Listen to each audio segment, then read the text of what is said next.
Hi guys, Rob at Optimal Bodies, sponsored by danfitness.com, so please check them out. Order some good gym clothing, quote Rob10, get 10% off.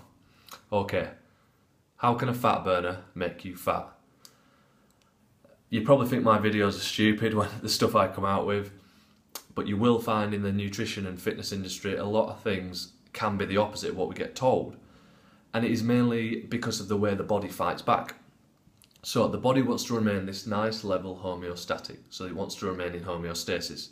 So when it comes to fat burning, if you're trying to increase it above what your body naturally is capable of, or what your body naturally wants to release, then your body's going to want to fight back. And it does that in the form of reducing its metabolic rate, so it reduces its metabolism and it decreases thyroid output. That's how it does it. It reduces your fat burning, that's all you need to know basically. So, a fat burner, how does it achieve fat burning? Most fat burners contain a high amount of caffeine, and that's what causes an increase in adrenaline. So you might find something like even a cup of coffee, that's what gives you this buzz. You get this adrenaline rush, or when you're training, you might take a pre-workout that's got caffeine in, all these specific fat burners. There's many different types, which I'm not going to get into. If you want to message me about different types, and I can tell you, recommend usage, or if I still recommend them, then let me know. But basically, fat burning in general. So it will increase adrenaline, which is a form of stress.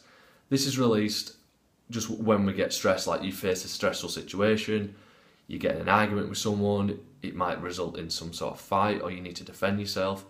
The same stress response is very similar. Physiologically, it happens in the body, whether you're just stressed at work, if you're overthinking things, or whether you're in the gym going for a run or any sort of thing, you get the same hormonal response. Obviously different levels, but it's the same hormones that get produced.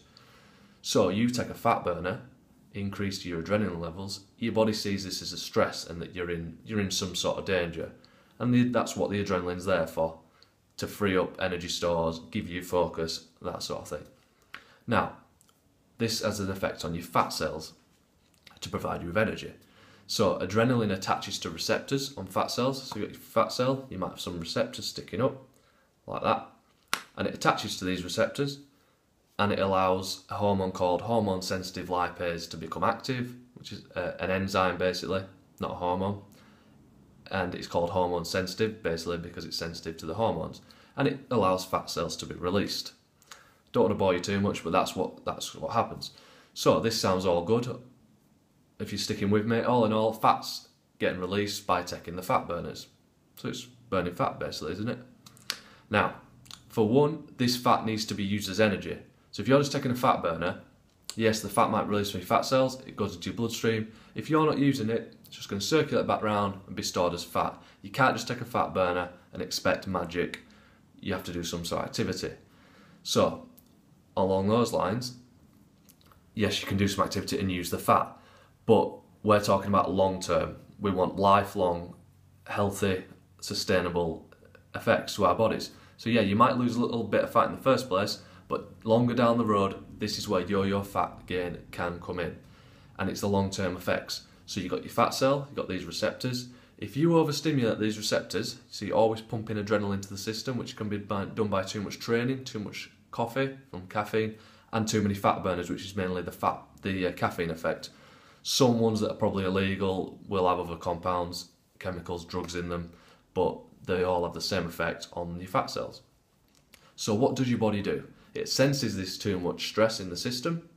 It has to lower it back to homeostasis because it wants to remain in balance. So these receptors, all it does is starts to down-regulate them.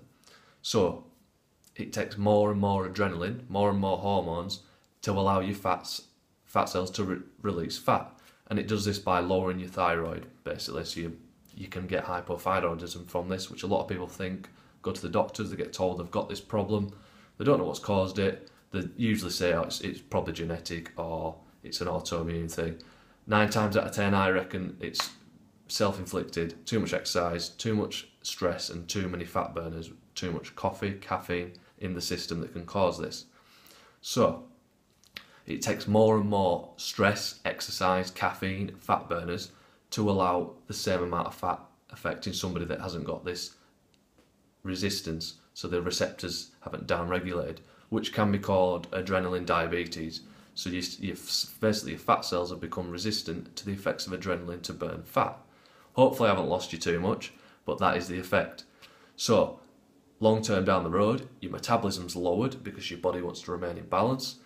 So it takes more and more to get this fat burning effect, as I've just said. So how does this relate to your food? So say you start a diet and you've got a lot of caffeine in it and some fat burners in place, too much exercise. You get to where you want to be with your body, which is fair enough. But then what happens is people go back to eating, they stop taking the fat burners, they save the money, they stop taking all the caffeine. But you've still got this state of adrenaline diabetes where your cells are resistant. So you go back to eating even slightly more than what you've been having to reduce your weight, and your fat cells are crying out to pull fat in because you haven't got the burning effect that they should be producing daily. So fat gain is what accumulates. And obviously there's different levels of that depending how long you've been taking the fat burners, the dosage, how powerful they are. But I recommend coming off any fat burners, not too much caffeine, and not over exercising, which is a different story and another video for another time. But basically, if you bring them down, or you're coming off some sort of diet or contest prep and you've brought them down, do not slam your food up. Slowly introduce food and see how your body responds. If you're gaining fat too much, then you could have some of this problem. So I'd lower the exercise if you're doing too much, which might sound counterintuitive, but remember the stress level balances. You need to remain in balance for fat burning to be effective, or your body will freak out, basically. You want your metabolism to stay nice, so less is often more, okay? So don't eat too much if you're coming off these fat burners, or just don't take them in the first place if you're thinking about taking them.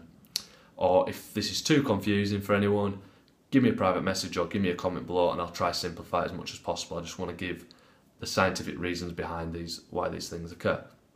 Obviously, because then you can make an educated decision on the pros and cons of taking fat burners, and in my eyes, you don't need them and they can cause various health problems. If you're taking a lot of caffeine and you can get anxious, depressed, fatigue, and then the fat gain that I've spoke of. So if you get any of those symptoms, a lot of overtraining symptoms, a lot of high stress symptoms, then the caffeine is probably the problem, or the fat burners.